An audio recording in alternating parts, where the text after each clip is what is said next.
ನಿಮ್ಮ ಪಟ್ಟಿ ಮುಗೀತಲ್ಲ? ಮುಗೀತು. ಯಾಕೆಂದ್ರೆ ಇನ್ನು ಇದು ಯಾರಿಗೂ ಗೊತ್ತಾಗಬಾರ್ದು. ಹೌದೌದು. ಆದ ಕಾರಣ ಇಷ್ಟೇ ನಾವು ರಾಕ್ಷಸರನ್ನು ನೇಮಿಸಿ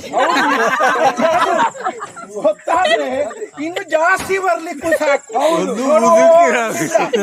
ಕೋಟೆಯ ಆಚೆ ಬದಿಯಿಂದ ಹಿಡಿತಾ ಇದ್ದಾರೆ.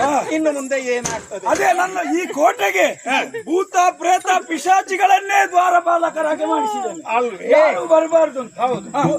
ಕಾಣುವವರಿಗೆ ಕೆಲವರಿಗೆ ಎಲ್ಲ ಆಯ್ತಲ್ಲ ಪಟ್ಟಿ. ಇನ್ನು ಕೂಡ ನಾವು ಮಾತಾಡ್ತಿದ್ರೆ ರಾಮ ಲಕ್ಷ್ಮಣರು ಇಲ್ಲಿಗೆ ಬರ್ತಾರೆ. ಪ್ರಾರಂಭಿಸುವ.